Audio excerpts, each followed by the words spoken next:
मंगलमय कथा जो जीवन के लिए मंगलमय, कल्याणमय और आनंदमय है,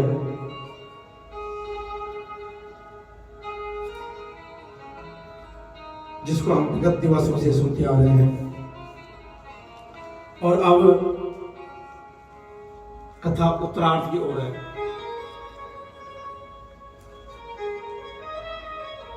कल हम लोगों ने मां तुलसी की महिमा का गुणानुवाद किया, श्रवण किया, और तुलसी की महिमा क्या है वो हमने कल जाना कि जिस घर में तुलसी है वो घर तीर्थ के समान है। ये सारी कथा सुनकर के पृथ्वीराज जी आज गदगद हुए हैं। मन बड़ा प्रसन्न हुआ है पृथ्वी जी का। और पृथ्वी जी आज भगवान नारद से प्रश्न कर रहे हैं, प्रभु कि आपने तुलसी की सारी महिमा बताई, सारा इतिहास सुनाया। प्रभु कार्तिक व्रत करने वाले पुरुष का फल आपने बताया कि कार्तिक में व्रत करने का क्या फल है। फिर आपने उसकी महिमा बताई। अब मुझे कृपा करके उसकी महिमा का वर्णन कीजिए कि कार्तिक व्रत करने का फल जो है उसकी महिमा क्या है। पहले तो खाली बताया कि फल मिलता है, लेकिन उस फल की महिमा क्या है, कैसे पता लगेगा कि हमने कार्तिक व्रत किया है। कि यद दूजन वर्तनी पुष्पा महादूताहृतम तत्पुनर्ब्रूहि महात्म्यम केन चीर्णमिदं कथम। इधर नारद जी कहते हैं, राजन तुम्हें एक प्राचीन इतिहास सुनाता हूं, आप ध्यान से सुनिए कि सहाचल पर्वत पर एक कबीरपुर के नामक नगरी थी, और उस कबीरपुर नामक नगरी में एक ब्राह्मण थे जिनका नाम था धर्मदत्त। क्या नाम था? नाम याद रखना, कल पूछेंगे फिर। धर्मदत्त नाम ब्राह्मण बड़े विद्वान, बड़े सहज और ठाकुर जी के अनन्य भक्त हैं। सदैव भगवान का 10 अक्षर का मंत्र का जप करते हैं। 10 अक्षर कौन सा है? और 8 अक्षर का मंत्र ओम नमो नारायण। नमः शब्द बाद में नहीं आएगा। ओम नमो नारायण, ओम नमो नारायण, ये 8 अक्षर का मंत्र है। ओम नमो भगवते वासुदेवाय, ओम नमो भगवते वासुदेवाय। कई लोग मंत्र के बाद नमः लगाते हैं, नहीं, इसलिए मंत्र को शुद्ध पढ़ा करो, शुद्ध सुना करो और शुद्ध फिर जपा करो, नहीं तो फिर अर्थ का अनर्थ हो जाता। कई बार जब कुछ हो रहा है लेकिन वो कुछ हो गया। तो कहा कि बड़े निष्ठावान ब्राह्मण थे, और एक समय की बात है कि वह कार्तिक मास के नियम के अंतर्गत प्रातः काल होने वाली थी। कुछ रात्रि पहर रह गया था प्रातः काल होने के लिए। वह हरि के मंदिर को जा रहे थे जागरण हेतु, और भगवान नारायण की पूजन सामग्री ली, जल लिया, फूल पत्ते इत्यादि लिए, फल लिए और चल दिए घर से। लेकिन रास्ते में जाते जाते उन्हें कुछ ऐसा व्यक्त किया कि वक्रदृष्टा लोल जीवा निमग्ना रक्तलोचनः दिगंबरा शुष्क मासा लंबोष्ठी गर्गराश्वनः। एक दिव्य शरीर, एक आत्मा दिखी और उसे देखकर के वो डर गए। कैसी महाराज? शरीर से टेढ़ी मेढ़ी है और शरीर कांप रहा है, एक जगह स्थिर भी नहीं है, लंबी सी जीभ है, आंखें अंदर धसे हुए हैं और ये आंखें के जब बाहर निकले हुए हैं, शरीर नग्न है और रूखापन है पर शरीर में, कहा कि होंठ कटे हुए हैं। उस शरीर को देखकर इतना घृणा आ रही, ना पूछो। इतने भयानक स्वरूप वाली राक्षसी को देखा। पहले तो ब्राह्मण देवता डर गए, लेकिन उसके बाद उनके पास एक जल था भगवान का, विष्णु के पूजन हेतु, उसमें तुलसी डाला हुआ था। उन्होंने वो जल निकाला और मंत्र से अभिमंत्रित किया और उसके बाद उस जल का छिट्टा मारा उस देह पर। कित्तं दृष्ट्वा भयविस्तस्ता कंपिता वैयवस्तदा पूजोपकरणे वरस्य पयो विश्वासनम् भया। कहा कि देवी, आप कौन हो और आप कहां से आए हो?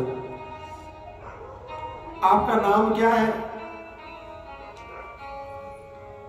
वह देवी कहती है, महाराज कि पूर्व कर्म विपाकेना दशामेता गतास्म्यहम् तत्कथं तु पुनर्वृत्तिं प्राप्नुयाम आगतिम्।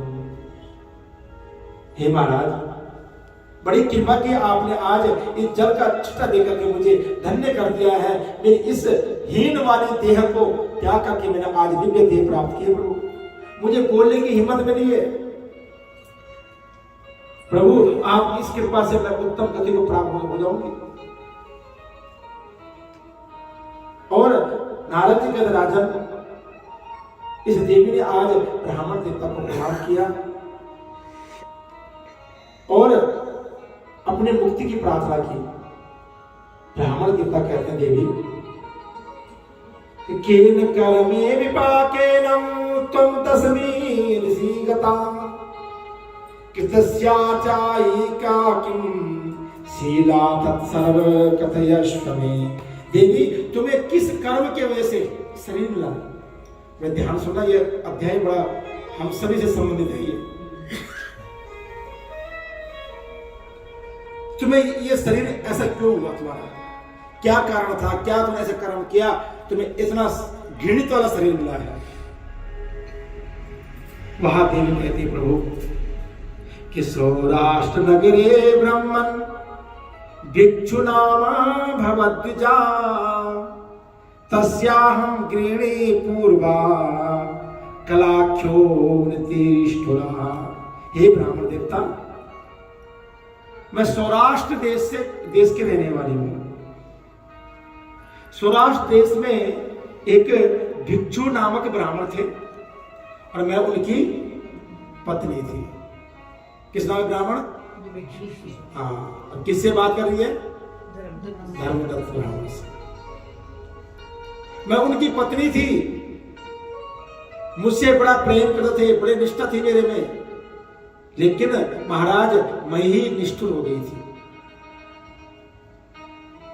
मैंने कभी भी अपने पति से अच्छे वचन नहीं कहे, कभी उनसे प्यार से बात नहीं की, कभी उनका सम्मान नहीं किया, कभी सुंदर भोजन बना करके उनको नहीं खिलाया। बनाया तो है भोजन, लेकिन बनाने के बाद मैंने खुद ही खाया। और मैं सदा पति को धोखा देती रही। महाराज, जब पति घर में आते तो मैं उनसे जो है कलह करता था, झगड़ा करते थे। इसलिए महाराज मेरा नाम भी कलहा देवी है। वो नारायण भगवान की। और ब्राह्मण देवता एक दिन परेशान होकर के उन्होंने क्या किया? दूसरा विवाह कर दिया।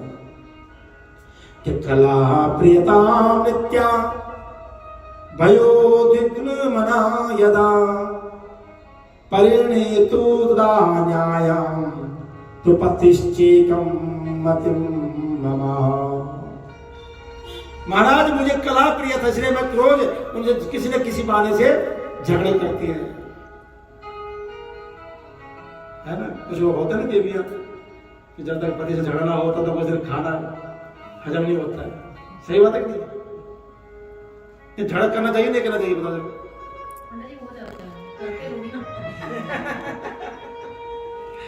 बोलो वाक्य में हरिनाम।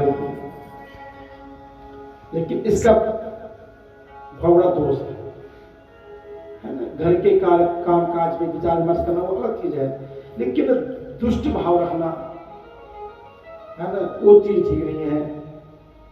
इधर कलहा कहते प्रभु, जब मेरे पति ने दूसरा विवाह कर दिया तो मैं उनसे दुखी होकर के पश्चाताप अग्नि जलती हुई मैंने विष खा करके अपनी जान दी, मृत्यु को प्राप्त हुई। लेकिन ये ध्यान रखना कि जो विष खा करके आग लगा करके छलांग लगा करके एक्सीडेंट से मरते हैं उनको गति नहीं मिलती है, वो महाप्रेत बन के घूमते हैं।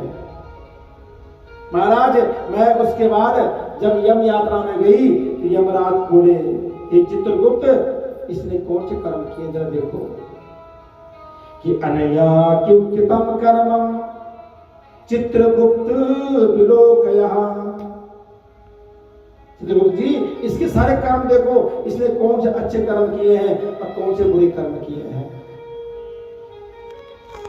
तब चित्रगुप्त ने इसके सारे कर्म के बारे में बताया। चित्रगुप्त कहते हैं महाराज कि अनया तो शुभम कर्मम कृतम किन्नरे विधे मिष्टान्नं भुजनमानेनं भर्तरं तदरापितम्। महाराज इसने जो है बड़े सुंदर सुंदर मिष्ठान बनाए हैं, लेकिन कभी भी अपने भर्ता को नहीं दिया, अपने पति को भी नहीं खिलाया। पति के खाने के बाद भोजन करना वो आपके लिए प्रसादी है। आज कभी देवी कहती है इसके लिए प्रसादी, मेरे लिए प्रसादी, इसके लिए क्या है फिर? क्या भेद है इनमें? बराबर है। हाँ, अगर आराम तो घर के,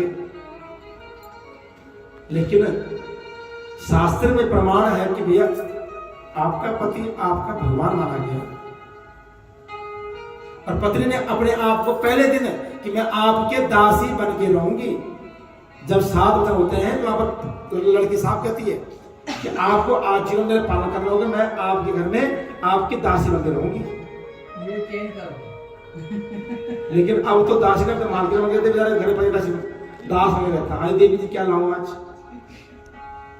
खाने वाने में मोड़ है कि नहीं है, कुछ बात जाओ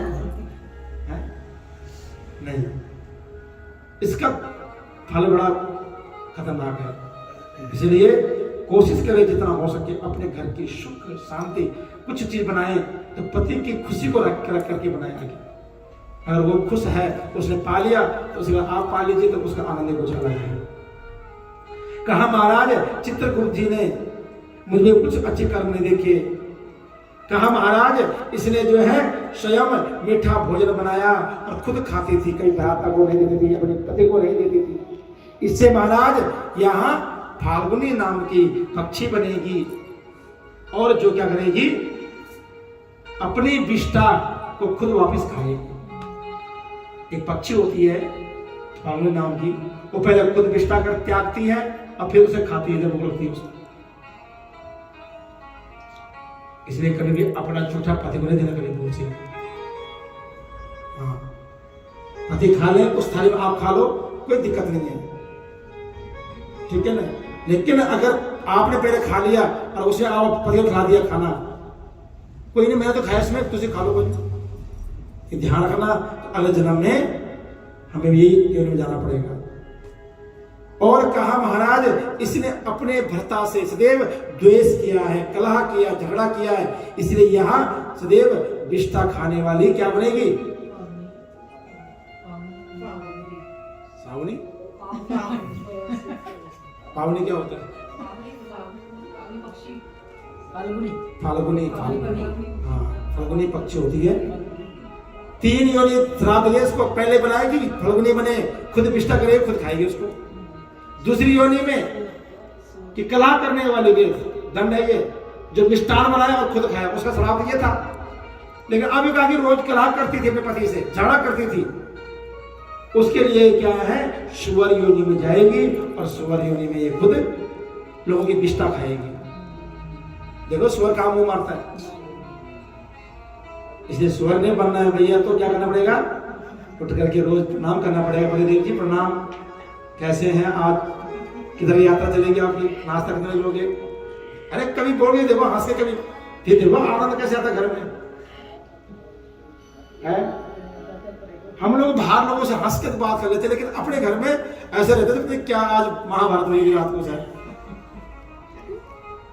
उठ करके प्रातः काल एक हंसते हुए चेहरे के साथ उनको उठाइए, उनका हाल चाल पूछिए, कहाँ जाना है, क्या दिनचर्या आज, कहीं परेशान है तो उनका दुख बांटिए आपस में। जो घर के काम काज को लेकर विचार विमर्श करना उसे झगड़ा नहीं कहते हैं, उसे कहते हैं मीटिंग करना। ये मीटिंग होती है, कौन काम कैसा करना, उन्हें डिस्कस करना आपस में। लेकिन उसको झगड़ा का रूप दोगे तो वो अच्छा नहीं है। पुरुष से मैंने एक चीज अनुभव किया है कि वो बाहर हर चीज से लड़ जाएगा, संसार से लड़ जाएगा, समाज से लड़ जाएगा, धन वैभव कम ज्यादा उसे लड़ जाएगा, लेकिन घर की स्त्री से लड़ सकता है। घर में आके उसको सुकून चाहिए, शांति चाहिए। अगर बाहर भी झगड़ा, बाहर भी कलेश है, घर में कलेश है, अब बताओ बंदा खा जाएगा। पत्नी कहती तुम तो बाहर बड़ा मन बना रखते हो, मैं किस पे अपनी भड़ास निकालूं, मुझे किसी न किसी भड़ास निकालनी है। शुरुआत तो किसी को न करो कि घर में सुकून और शांति बहुत बड़ी चीज है, और वो स्त्री के हाथ में है। ये मैंने देखा हर घर में, देखो जितना आ जाए, ज्यादा कमाए चाहे कम कमाए, उसमें शांति रखनी बहुत जरूरी है, सुकून रखना जरूरी है। क्योंकि कहा कि संतोषम परम सुखम, कि संतोष में परम सुख है। जहां संतोष है किसी स्त्री को, चाहे कम कमा रही हो, कमा रहा हो, ज्यादा कमा रहा हो, उसको हमेशा संतोष है, तो वो घर में सुख है। लेकिन अगर हमने देखो वो पड़ोसी ने ये कमाता है, उसे पति ये कमाता है, वो ये करता है, तुम क्या करते हो, कभी किसी के सामने नहीं देता है। हम हर बंदा अपना भाग्य लेके आया हुआ है। इसलिए कहा कि कलहाना करें घर में, नहीं तो हमें सुअर योनि में जाना पड़ेगा। और महाराज इतना ही नहीं, कहा कि ये जो है कि तस्मादेशा बिडाले तो सुजाता पत्य भक्षणी भर्ताराम अपि चोदिस्या आत्मघाता कृतो नया पाक भांडे सदा भुक्ते भुक्ते जे कार्यतस्तः।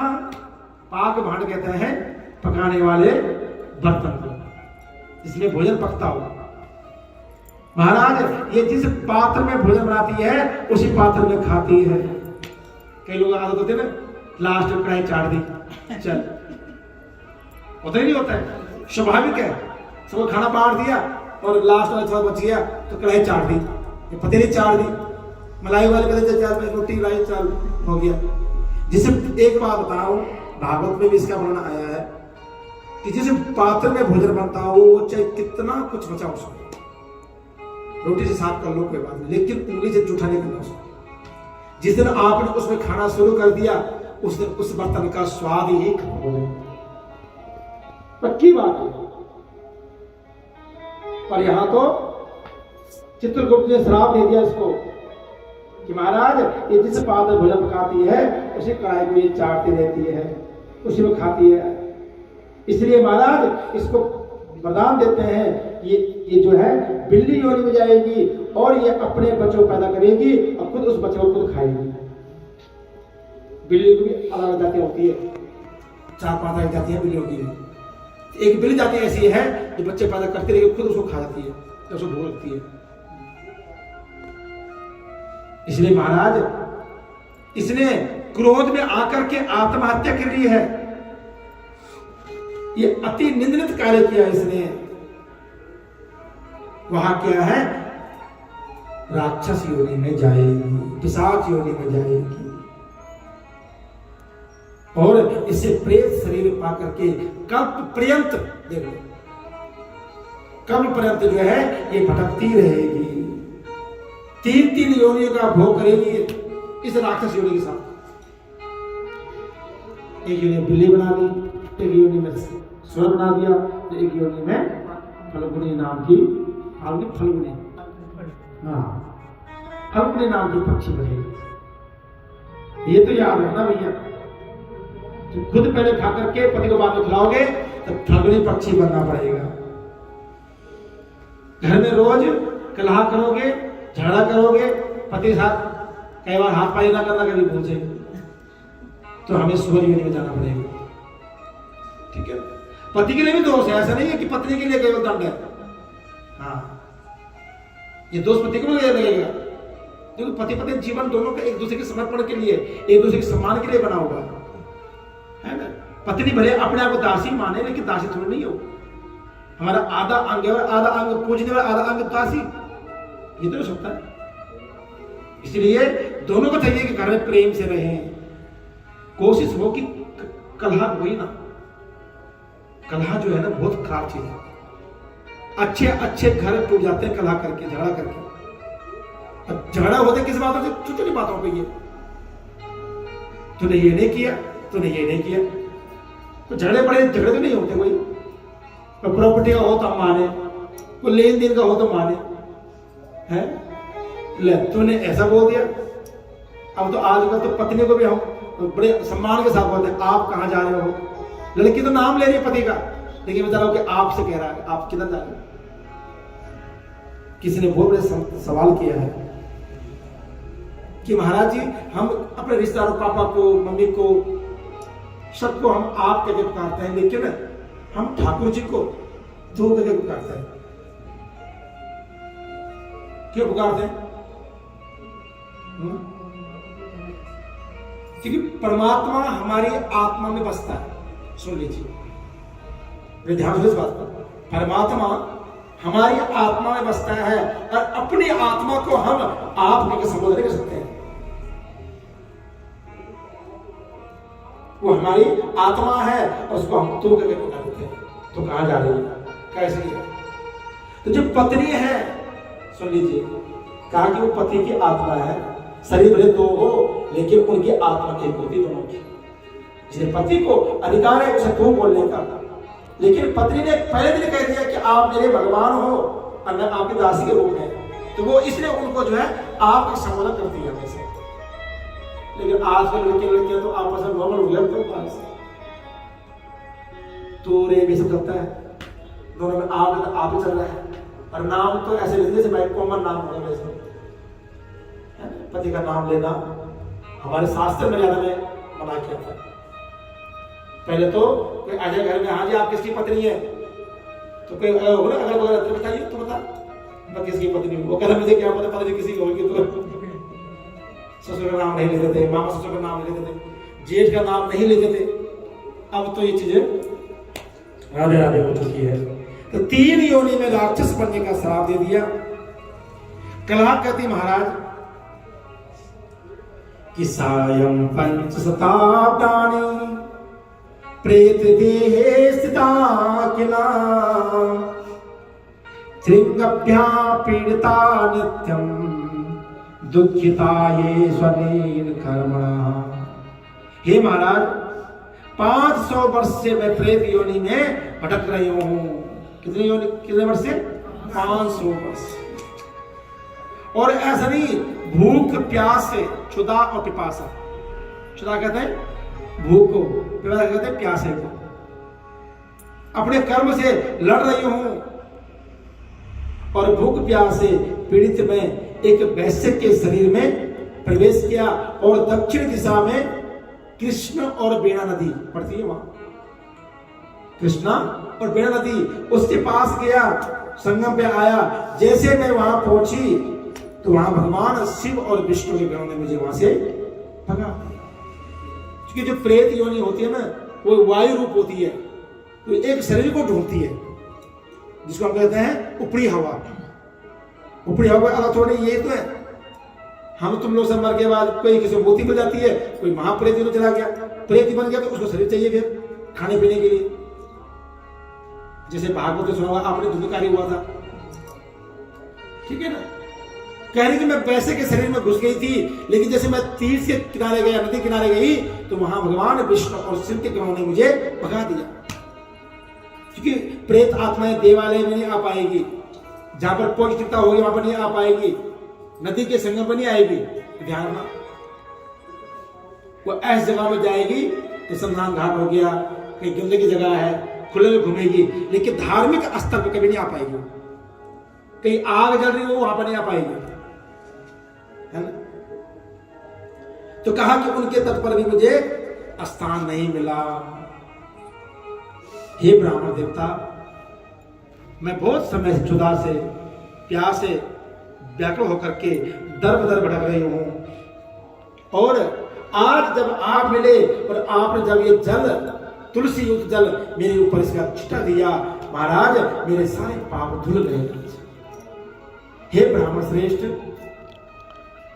मेरे पे कृपा कीजिए, कृपा कुरु मे विप्रेन्द्र, कथम मुक्ति वाप्नुयाम्, योनित्र्याद ग्रभवादश्च आच्यदेह प्रेत देहता। महाराज आप ऐसी कृपा कीजिए कि जिन्हें 3 योनि और बाकी अभी प्रेत योनियां, उनसे मैं मुक्ति पा जाऊं। महाराज मुझ पे कृपा कीजिए। इस प्रकार कलह के वचन सुन करके पूर्व के कर्म फल से उत्पन्न हुई जो ग्लानि है, आत्मग्लानि, आज उसका पश्चाताप किया है कि मैंने बहुत गलत काम किया अपने पति के साथ। इधर ब्राह्मण देवता सोचते रह गए कि कैसे कैसे लोग इस समाज में, भगवान देव कैसी माया है, हर किसी के लिए दंड भगवान ने नियुक्त किया हुआ है। ध्यान रखना, अगर हम सोचे हम बच जाएंगे, नहीं बच पाएंगे, चाहे वो संत हो, ब्राह्मण हो, वैष्णव हो, कोई भी हो, ये कर्मों से कोई नहीं बच पाया आज तक। आया है सो जाएगा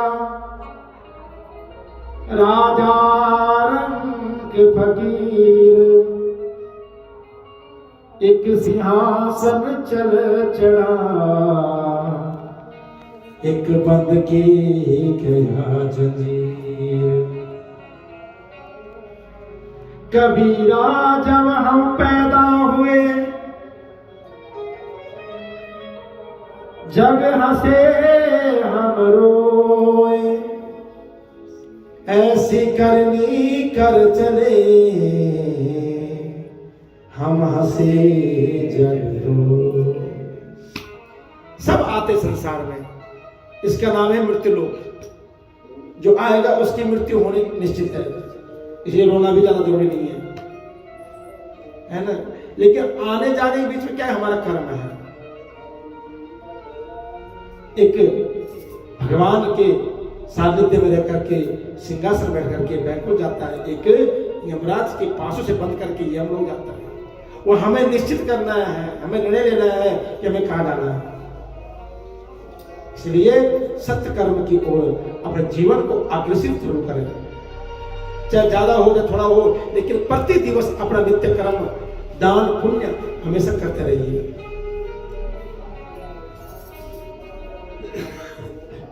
प्राणी जब संसार में आता है, लोग बड़ी खुशियां मनाते हैं, बधाई हो भैया बेटा हुआ है, बधाई हो बेटी हुई है, लेकिन वो जीवात्मा इतनी दुखी रहती है, इतनी परेशान रहती है, रोता है कि मैं कहां आ गया,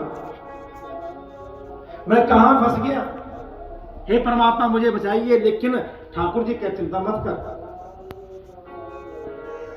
ऐसी करनी कर चले, तुम हंसे जग रो। ऐसा काम करके जाओ कि तुम हंसते हंसते प्राण त्याग दो, लेकिन तुम्हारे लिए संसार रोए। एक नहीं अनेक सुख में याद करें। आज देखो हमारे जीवन से कई महापुरुष चले गए, कई ऋषि चले गए, भगवान राम कृष्ण, चैतन्य महाप्रभु, आके चले गए, लेकिन आज ऐसा करके चले गए कि हम आज भी उनकी पूजा करते हैं। कुछ तो ऐसा हो ना कि जो हिस्ट्री में लोग हमें याद करें। और हमने कमाया, भरण पोषण किया, अपना पेट पाला, बच्चों पेट पाला, ये तो जानवर भी कर लेते हैं। हमें अलग क्या है? अरे कुछ नहीं, पहले समाज जाने, समाज में तो आधा लोग जाने, आधा लोग तो अपना मोहल्ला तो जाने। हमें कई लोग तो ऐसे भी अपने घर से बाहर नहीं निकलते, किसी के साथ अच्छा बैठा ही नहीं है, किसी साथ लेना देना ही नहीं है। परोपकार से दूर की बात, किसी को राम राम करने की आदत नहीं है किसी को। परोपकाराय पुण्याय पापाय परपीडनम। परोपकार से बड़ा कोई पुण्य नहीं है और पर पीड़ा से बड़ा कोई पाप नहीं है। इसलिए जीवन में परोपकार की भावना अवश्य रखो, दान पुण्य की भावना अवश्य रखे। कोई गरीब है, असहाय है, कोई मांग रहा आपसे, उसको देने की भावना अवश्य रखे। यही परोपकार है और क्या। एक बात देखिए, हम चाहे कितना कमा लें, कभी भी हमारा उधर नहीं भरता। उधर कहते पेट को भरता कभी क्या? लाख आएगा तो फिर करोड़ की इच्छा होगी, करोड़ आएगा तो अरब की इच्छा होगी। कभी भी तृष्णाएं खत्म नहीं होती है, बढ़ती रहती है दिन पर दिन। लेकिन अगर उस तृष्णा के बीच बीच में थोड़ा बहुत हम दान पुण्य करते रहे तो धन का जो है शुद्धिकरण होता रहेगा। कहा कि तन शुद्ध होता है नहाने से, मन शुद्ध होता है भगवान कथा और भजन करने से, और धन शुद्ध होता है दान करने से। कहा कि दान के लिए ही धन की उत्पत्ति हुई है। इसलिए जितनी नेक कमाई है उसमें से पहले 10वां हिस्से का एक हिस्सा भी मिल जाए वही बहुत। लेकिन कुछ ना कुछ नियम तो हो कि हमने ये पूंजी वहां देनी है भैया, ये पूंजी ऐसे लगानी है, ये पूंजी ऐसे लगानी है।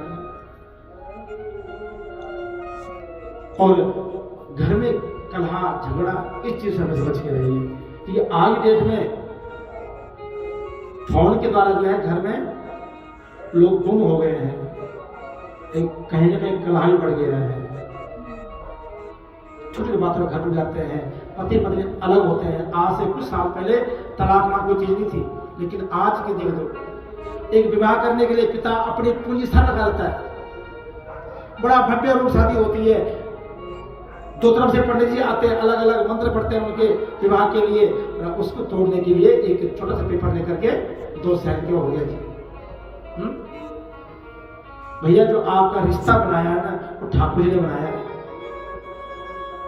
और भगवान का बनाया हुआ रिश्ते को कोई हस्तक्षेप ना करे, उसको निभाने की कोशिश करें, जोड़ने की कोशिश करें। लेकिन आज हम लोग छोटी छोटी बातों को ध्यान में रख करके और उसका इश्यू बना करके घर में झगड़ा पैदा करते हैं। इसलिए इन चीजों से हमेशा बच के रहें, ध्यान से रहें और संभल के रहें जी। एक एक पग पे खतरा है, डर के फल दे जीवन में। नीवा होके चल बंदिया निवेनु रहो। इसलिए सदैव सावधानी से रहना चाहिए। बोले बाकी बिहारी लाल की जय, सांवरे सरकार की जय, भक्त वत्सल भगवान की जय। जय जय श्री राधेश्याम, जय जय श्री राधे, जय जय श्री राधे श्याम।